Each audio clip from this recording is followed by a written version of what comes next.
Hare Krishna, Krishna Krishna, Hare Hare, Rama Rama, Rama Rama, Hare Hare.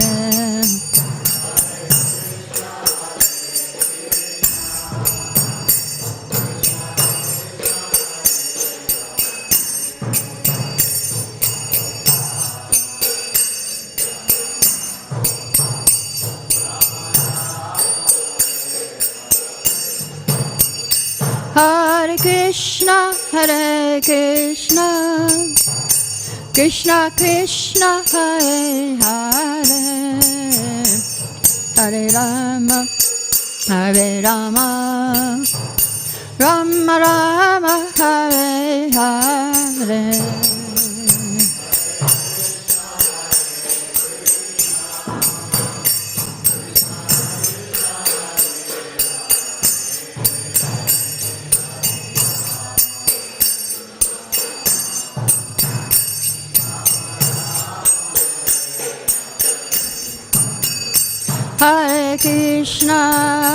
Hare Krishna, Krishna Krishna, Hare Hare, Hare Rama, Rama Rama, Hare Hare.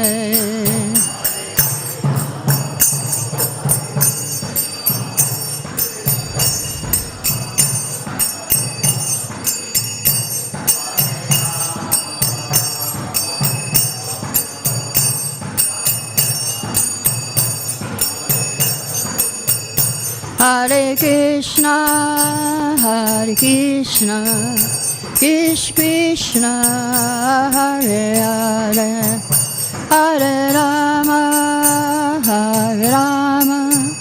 Rama Rama, Hare Hare.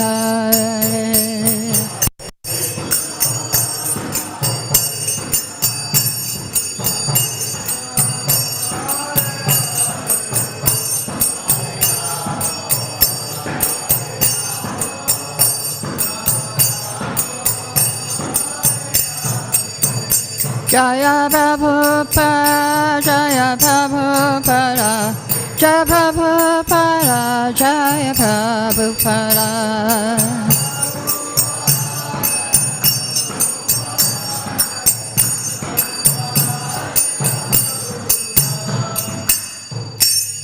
Shri Prabhupada ki Jai.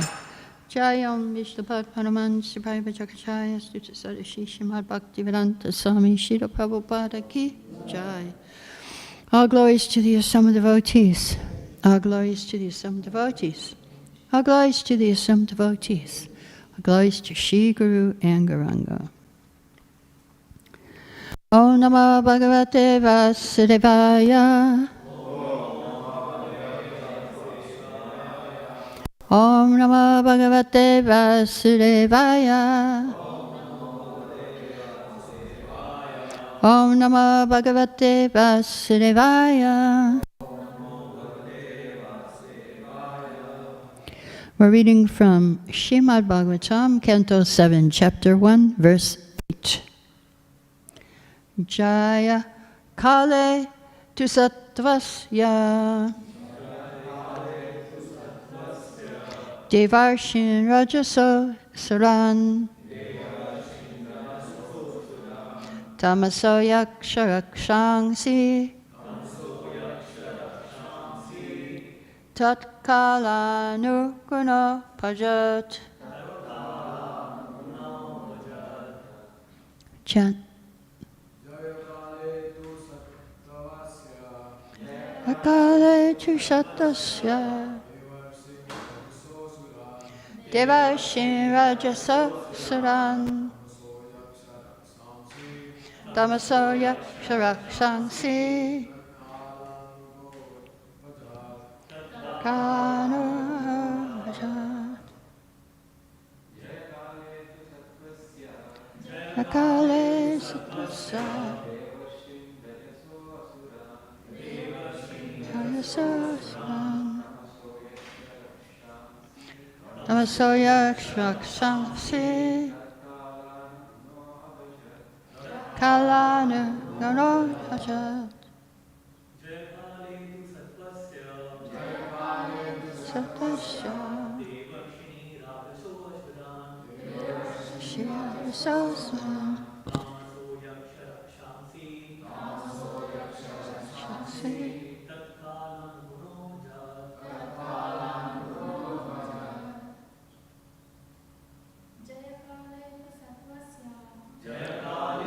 Satasya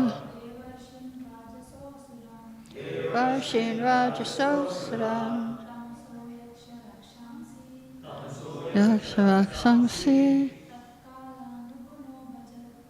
Kalanu Guna Prasad.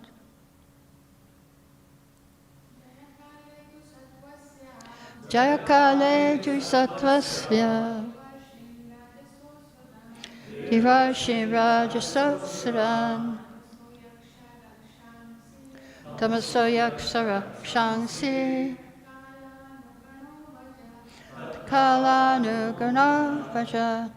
Jayakale, in the time of prominence. Two, indeed. Sattvasya, of goodness. Deva, the demigods. Tamasa, Rishin, and the sages. Rajasaha, of passion. Asuran, the demons. Tamasaha, of ignorance. Yakshaksamsi, the Yakshas and Rakshasas. Takala Anuganaha, according to the particular time. Avajat, fostered. Translation by Srila Prabhupada. When the quality of goodness is prominent, the sages and demigods flourish with the help of that quality with which they are infused and surcharged by the Supreme Lord. Similarly, when the mode of passion is prominent, the demons flourish, and when ignorance is prominent, the Yakshas and Rakshasas flourish. The Supreme Personality of Godhead is present in everyone's heart, fostering the reactions of Sattvaguna, Rajaguna, and Tamaguna. Purport. The Supreme Personality of Godhead is not partial to anyone. The conditioned soul is under the influence of the various modes of material nature, and behind material nature is the Supreme Personality of Godhead. But one's victory and loss under the influence of Sattva-guna, Rajaguna, and Tamaguna are reactions of these modes, not of the Supreme Lord's partiality. Srila Jiva Goswami in Bhagavatam has clearly said, Savadayana santi she yattacha prakrita gunaha sashura sarvashu tebhya puman adya prasidatu hladini sandini samvid tvayeka sarvasang shaya stito hladatappakari mishra tvayino gunavarjite. According to this statement of Bhagavatam, the Supreme Lord, being always transcendental to the material qualities, is never affected by the influence of these qualities.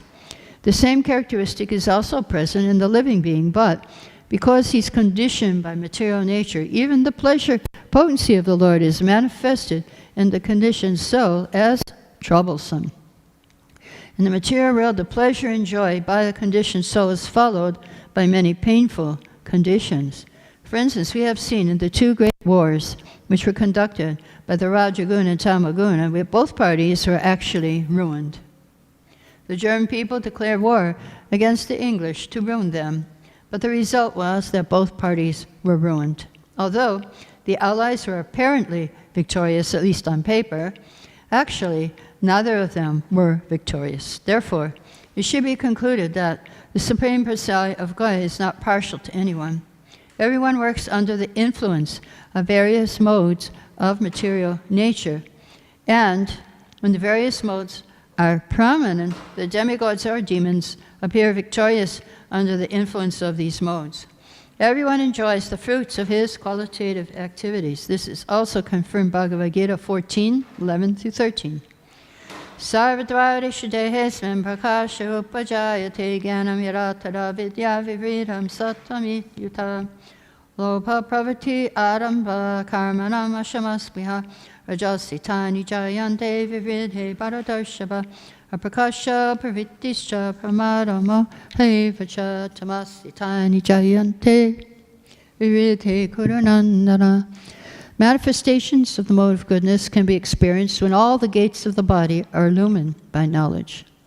O chief of the Bhardas, when there is an increase in the mode of passion, the symptoms of great attachment, uncontrollable desire, hankering, and intense endeavor develop.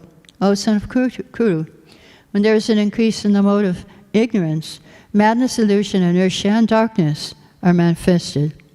The Supreme Personality of Godhead, who is present in everyone's heart, simply gives the results of the increase in the various qualities, but he is impartial. He supervises victory and loss, but he does not take part in them. The various modes of material nature do not work all at once. The interactions of these modes are exactly like seasonal changes. Sometimes there's an increment of Rajaguna, sometimes of Tamaguna, and sometimes Sattva-guna. Generally, the demigods are surcharged with Sattva-guna, and therefore, when the demons and demigods fight, the demigods are victorious because of prominence of their Sattva-guna qualities. However, this is not the partiality of the Supreme Lord. Mukam karati vachalam pangum langate girim yakipam tamam vande si gurum tinotavinam. Om Jnana Timirandasya Jnananjana Shalakaya Chakshumiritam Yena Tassamai Shri Gurave Namaha. So here we're going to start because, here it says the modes are in control, but actually behind the modes is the Supreme Personality of Godhead. So in the beginning of creation, we'll start from the beginning to find out how these modes are being controlled. The Lord is glancing at Durga, and in his glance is time, jiva, and karma. The Lord is breathing out.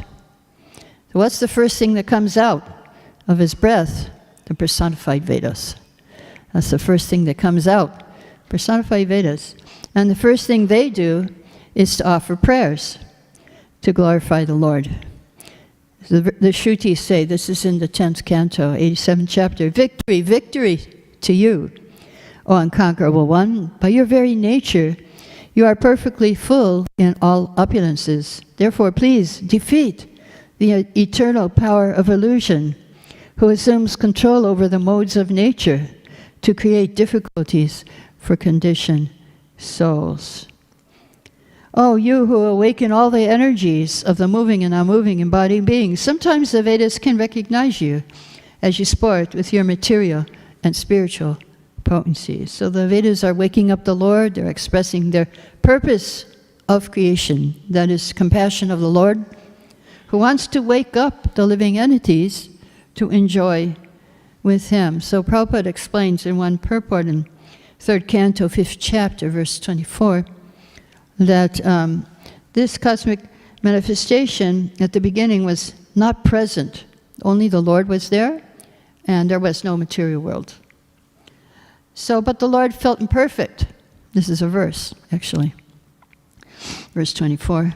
Without his plenary and separated parts and parcels, material energy was dormant, and the internal energy was manifested. But he was missing all of us who were sleeping. We were all sleeping with Maya.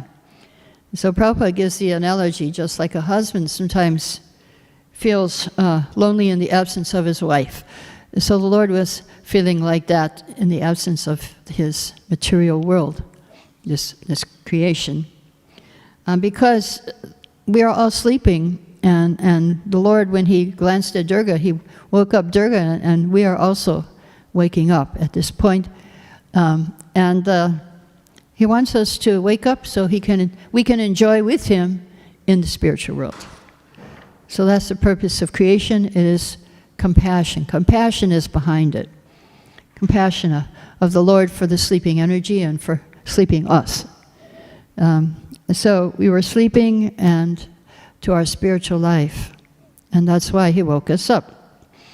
Actually, he wants that we all go back to Godhead. So he is controlling the modes of nature, although he has nothing to do with them. He's not affected. But in what form is Krishna controlling this material nature? Is in his form of time. So this verse mentions time twice. Jaya Kale, in the time of prominence, and at the last line, Tat Kala Nu Guno.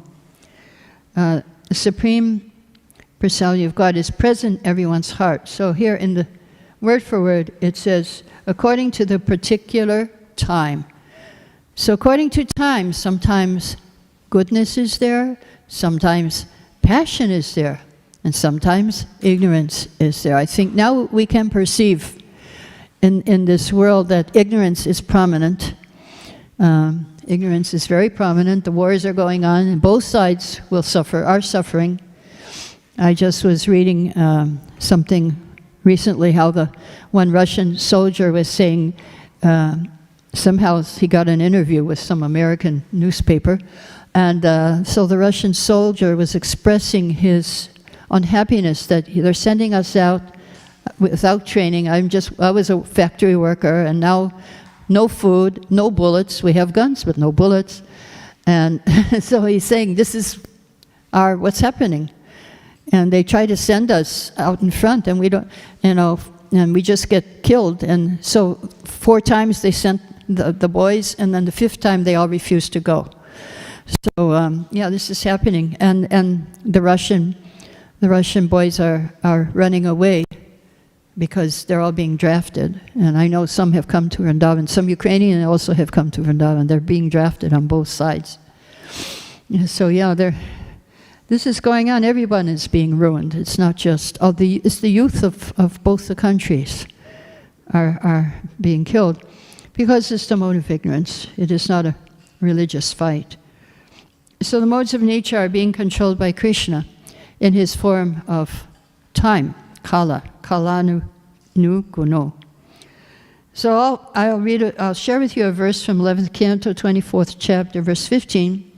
All the results of fruit of work have been arranged within this world by me. This is Krishna speaking Uddhava Gita. I am the Supreme Creator, acting as the force of time. So time is the one who is actually controlling the modes and giving us the results. So sometimes goodness rises up, or we rise up towards the surface of this ocean of material existence, and sometimes we again become submerged by time. So for the non-devotees, time is called Kala Sarpa, the snake of time. The snakes, they creep up and bite you when you least expect it. And when you're caught, you feel like a rat in the mouth of the cat.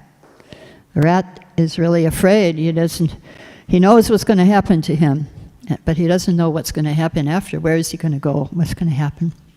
So people caught up in the mouth of death are like that. And sometimes they experience the Yamadutas come for them. Yes. So they are very, very afraid. So Yudhishthira was asked the question in Mahabharata, what is the news? Yes. So Yudhishthira answered, in this world is like a frying pan. And the sun is the fire. The days and nights are the fuel. And the months and seasons are the stirring ladle. And guess who the cook is? Who is cooking us? Time. It's time. Time is the cook. We're being fried. Some of us are well done. Some of us are completely fried. Being in like my age, we are fried. But sometimes it happens before you get old. You realize, yes, I'm being fried in this material world. So Bhishma in 1st Canto, 9th chapter of Bhagavatam says, how wonderful is influence of time. It is irreversible, otherwise how can there be reverses in the presence of King Yudhisthira, who is the son of the demigod controlling religion, in the presence of Bhima, the fighter with a club, and Arjuna, the best archer in the world. And so Prabhupada says, despite the power of pious acts, power of personalities, power of expert management, the power of weapons, under direct supervision of Krishna, the Pandavas suffered so many reverses, and this can only be explained as due to the influence of Kala, inevitable time. So Kala is Krishna, so that means it's the inexplicable wish of the Lord himself when things happen like that, which we do not understand. So this is beyond our control. Prabhupada said there's nothing to be lamented. So why do great devotees seem to suffer sometimes? So Prabhupada explains again in a purport to Bhishma's verses that, the Lord teaches the world by teaching the devotee. Devotee doesn't have to learn anything new from the Lord because the Lord teaches the sincere devotee from within the heart. But, so sometimes a show is made to teach the devotees, as in the case of Bhagavad Gita. Arjuna heard Bhagavad Gita. He didn't need to really, because he was a devotee, but he heard Bhagavad Gita. So this is to teach the less intelligent people. So Srila Prabhupada said, therefore, our attitude should be to ungrudgingly accept difficulties from the Lord as a benediction. So it looks like time is against us. Somehow it's a really difficult time, must be in Rahu or something, but no, this is mercy of the Lord. This is the Lord's mercy. A benediction, somehow. Later, if you go on in life, after a few years later, you'll see, oh, this is the best thing. If this didn't happen, then now I wouldn't be where I am now. And so, yes. So Prabhupada, how do pure devotees take difficulties? Srila Prabhupada one time was very, very sick with fever and dysentery for 3 days. And after 3 days, his servant was wondering, he was kind of doubting, why does Prabhupada have to suffer? He's a pure devotee. So then he asked Prabhupada, he didn't say directly, he said indirectly, why do pure devotees suffer? And Prabhupada answered, it was a lover's bite. So that means he was feeling the hand of Krishna. He was saying, oh, Krishna's biting me. And so sometimes we heard the analogy of, at the time of death, the mother cat catches the rat, and the rat feels terrible. But for the devotee, the mother cat is catching the kitten and taking the kitten from one place to the other. How does the kitten feel? Yay! I'm with my mother and the kitten. But sometimes we feel the teeth of the mother cat during our life, even may not be time of death. We may feel the teeth, and that's when difficulties come. But it's just Krishna, because we're going the wrong direction. Sometimes the kitten goes the wrong direction, and the mother cat picks up the kitten and puts the kitten where it should go. If we're going the wrong direction, then Krishna may do that to us. He may pick us up and we'll feel, that's difficulty. I feel the teeth. But we should know it's the teeth of the mother cat. So people, they're afraid of time. Why are people afraid of time? Bhagavatam explains that anyone who does not know that time is the same Supreme Personality is afraid of the time factor. Yes.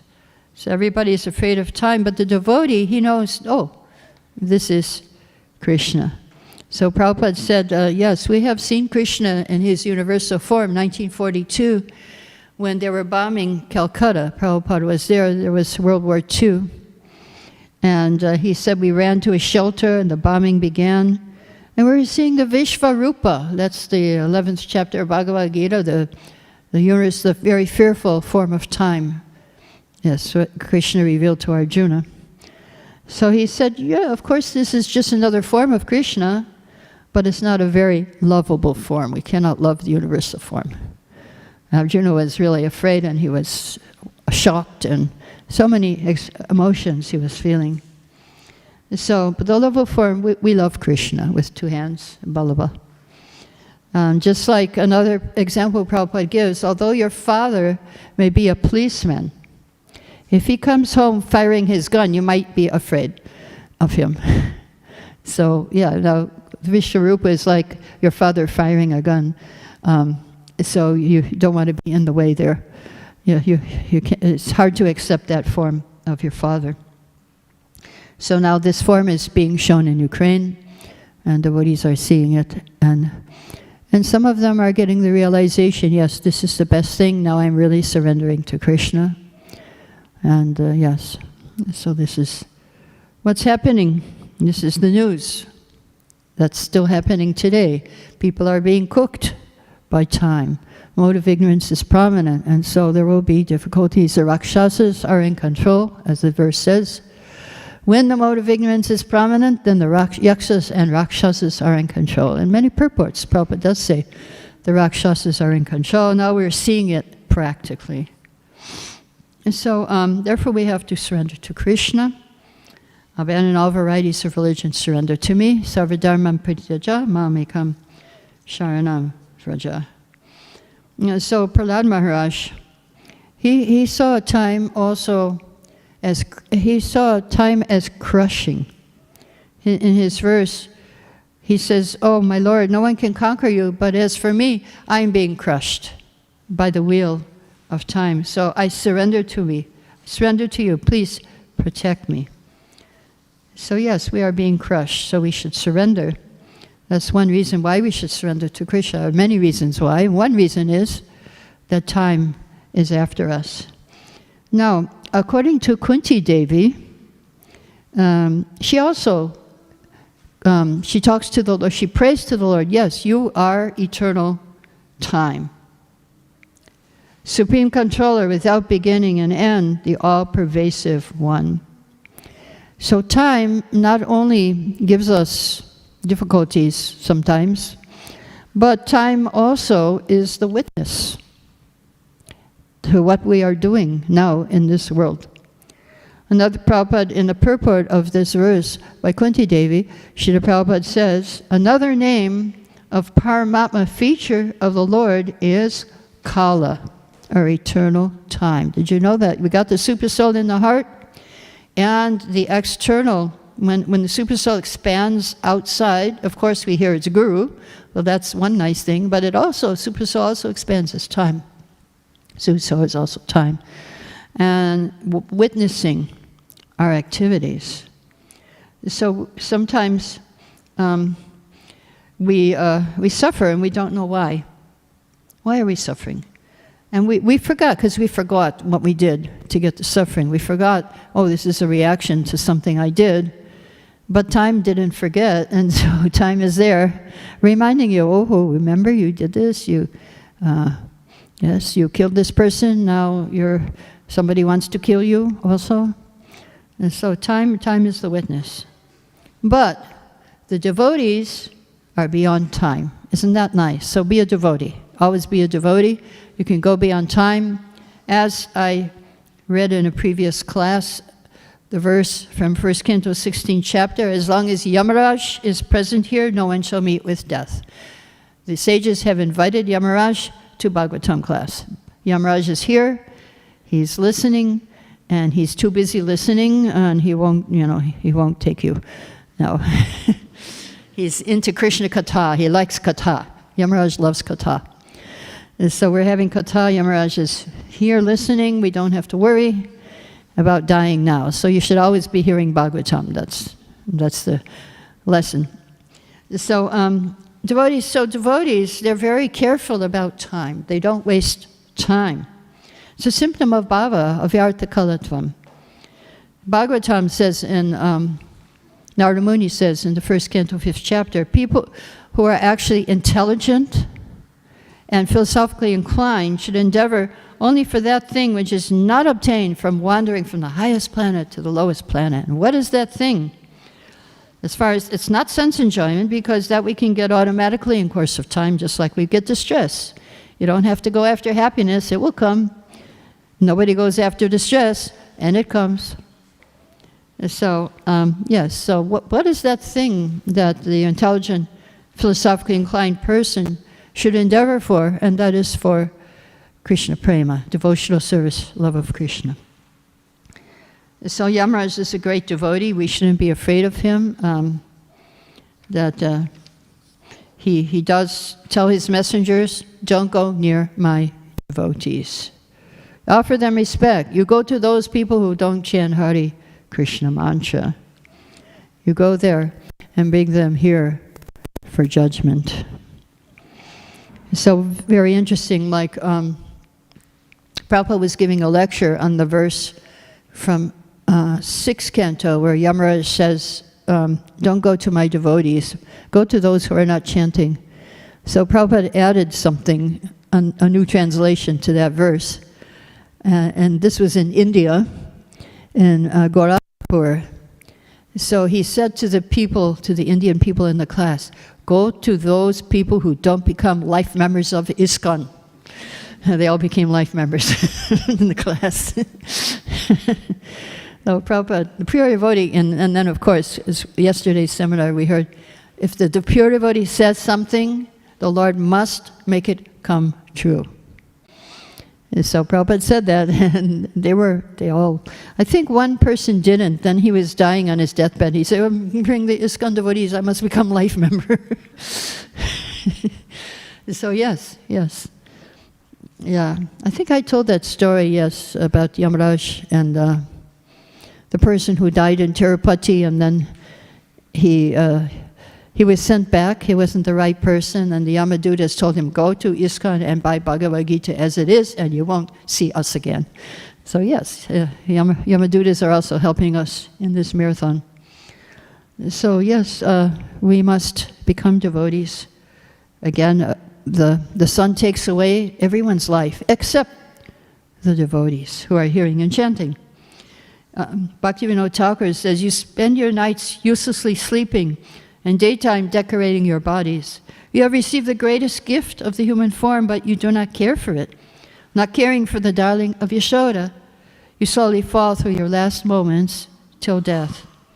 With every rising and setting of the sun, a day passes and is lost. Then why do you remain idle and not serve the Lord of the heart? Now, a few verses after this, verse 12, has a very important message for people and for devotees especially. What is that message? The verse starts out, Shukadeva is speaking to Pariksha. He says, this time factor enhances the sattva gun. It favors the mode of goodness. Did you know that? Time favors goodness? So at least be in goodness. If you can't be transcendental, at least be in the mode of goodness. So yes, because the demigods are in sattva gun, and he favors the demigods, and the demons will be annihilated. And we see that happening now, that the demons, well, yes, this is according to Bhagavatam, the demons are being annihilated. So all material bodies, those peaceful in the mode of goodness, those who are agitated in passion, those who are foolish in ignorance, they are all your creations. This is a prayer by the wives of Kaliya.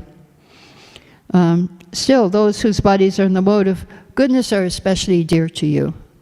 And that's why Krishna comes. Krishna comes to save those devotees, to protect those devotees who are in goodness. So this verse tells about sometimes it's goodness, sometimes it's passion. Well, there's a nice verse also in 2nd Canto, 7th chapter, verse 39, which says, there is a time for creation. There is a time for maintenance. And there is a time for destruction. Beginning of creation, there's penance, Lord Brahma, the Prajapatis, the sages who generate them. And during maintenance, there is Lord Vishnu, the demigods, and the kings of different planets. But at the end, there's irreligion, Lord Shiva, and the atheists full of anger. So this is, so there's a time, just like this purport in this verse, Prabhupada said, it's like seasonal changes. We have the different yugas, Sattva, Treta, and Dwapara and Kali. Now is the age of darkness. But there will be a special time in a few years when the golden age we will see the golden age begin. It should be in your lifetime, maybe not mine. But within your lifetime, you should see the golden age begin. And Lord Chaitanya's movement will come and become prominent.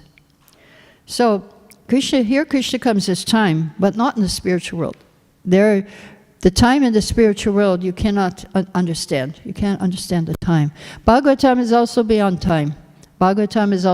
time. It's a history, but this kind of history is very interesting history. It was spoken at the beginning of creation. Usually history happens after. Something happens and you have a history. This history is spoken at the beginning of creation. It's eternal. Bhagavatam is eternal. So somebody was asking, how is it possible that Sutta spoke and then Shukadev, the Bhagavatam is supposed to be Shukadev, but he didn't come till second canto.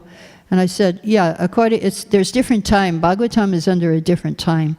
And it's eternal. It's there in the spiritual world. It's there even in Brahmaloka.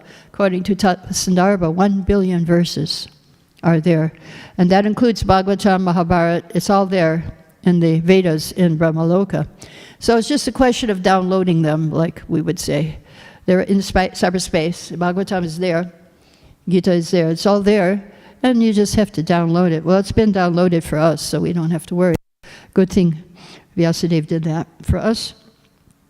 And so we have Krishna Lila. So spiritual time is different. There is no past and there is no future. Only present. Only present. So we have the example of Krishna. When he got married, he had 16,108 wives. And each one of those wives had a palace. 16,108 palaces. So Narada Muni decided to visit. Now he's a very quick traveler. Within a few moments or minutes, perhaps, he visited all the palaces of Krishna. And what did he find? In the first palace, Krishna was sitting on his bed being fed by Rukmini. And the second palace, Krishna was just waking up. It was early in the morning. And he was going to give donations. He was worshipping, doing his puja, worshipping himself. And then in another palace, he was going out and shooting arrows. And that was like in the afternoon time. In another palace, he was having lunch. In another palace, he was going to sleep. So it's like there were 16,108 time zones. We have a problem with 24 time zones. Just imagine, Narada Muni was a very fast traveler, so he could do that all within a few minutes. He could see all the palaces. We can't even imagine the rate of how fast you can go spiritually. So Narada Muni was going by spiritual travel. He was going very fast. So we cannot catch up with him. So Prabhupada was beyond time. He never wasted his time. Sridhar said, I was only 20 years old when I was his servant, but I had a difficult time keeping up with him as he traveled around the world. On morning walks, he was 75 years old. I also experienced the same thing on a morning walk with Prabhupada. I was like 20-something. He was 70-something. And he was walking so fast. And we couldn't keep up with him. And I was trying to figure out, how does he walk so fast? I couldn't figure out, though. It was beyond my intelligence. So during one flight from New York, many devotees arranged for seats in the same row as Srila Prabhupada. And Sridhar was sitting next to him. And as the flight was going, some of the disciples began to fall asleep and do the dive bomb. They were just falling asleep with their, they didn't have their dandas. Can't hold those. So he said it was a very funny sight. But he said Prabhupada was not amused. Prabhupada said, just see, everyone is awake. except for the devotees. They are sleeping. They're in Maya, sleeping. Everyone else is awake. Why they cannot stay awake? The Shirtakirti said, usually when Prabhupada talked to me like this, I became silent. I was afraid of saying the wrong thing. There wasn't a point you could make that Prabhupada couldn't defeat. And so he didn't want to be chastised. He said, one thing was certain, I did not sleep on that flight. And so yeah, Prabhupada, he was beyond time. He would, whenever he was traveling, he would just, even if he didn't get any sleep the night before, he would see, what is the time now, 11 o'clock morning? Okay, time for massage. He just went straight into that time zone. Even after maybe he didn't sleep went on a night flight, didn't sleep. Okay, time for massage. But his servants weren't like that. They were sleeping. They couldn't stay awake. So Prabhupada was liberated. But to show us and to live in the most effective way, he organized the 24 hours of the day and night. There was the best time when the air was cool, the neighborhood quiet, for taking a morning walk. There was the best time for devotees to gather, best time to eat for health, and a time to answer letters. So he rose early to regulate us also. So we all, that was ingrained in our brain, Mangal Arti. You have to go to Mangal Arti. You have to chant 16 rounds. Those two things. And so he according to time, he did service for Krishna. According to how he could best serve Krishna, then he regulated his time. So is Krishna under time? One devotee went to Calcutta and saw Prabhupada's, the deities he worshipped in his childhood in one temple. And the pujari was dressing the deities, and the pujari put one watch on Krishna's hand, like he needs to know the time. So that was interesting. And then another example is in New York, when one time they were doing, it was the book marathon, book distribution marathon, like now. So they changed the deities' Mangal Arati to 3:30 from 4:30. And Prabhupada went, he looked at the deities, he said, Krishna is not getting enough sleep. He said, he has to work hard whole day herding the cows. Now this is New York. This is not Vrindavan. Where in New York, I mean, there is a lot of good land there, not New York City. He said, so he must get his sleep. So they changed the Mangal Arati back. So evidently Krishna is also affected by time here. That here in the material world, not in the spiritual world, he's up all night dancing, but here he has to have his sleep. Okay, so I'll stop here, and if there's any questions, you can ask at this point.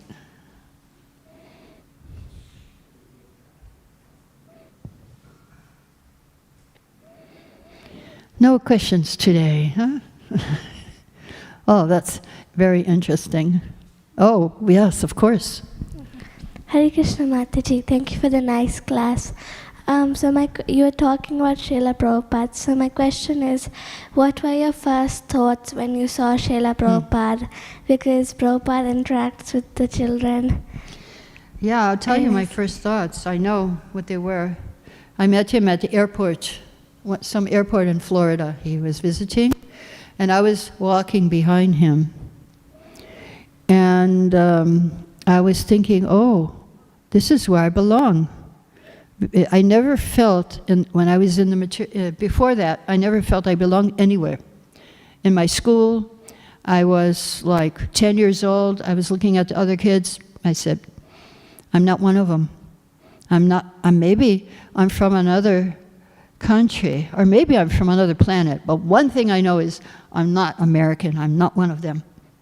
So then, never felt like I was belonging anywhere, this group, that group. When they asked me what career I wanted to do, I said none of them. So I became a musician because that wasn't one of them. So it's like, so then what? But then, for the first time in my life, when I started following Prabhupada, I said, okay, this is where I belong. I can follow him the rest of my life. And this is where I belong. I felt that. I didn't really fit in the material world. I didn't feel comfortable living in the material world. So Prabhupada, yes, that's it. Any other questions? Okay. Jai. Gaur Srila Prabhupada. Vanchakalpa Chubhyascha Kripa Sindhabheva Cha Patitanam Pavanebhyo Vaishnavebhyo.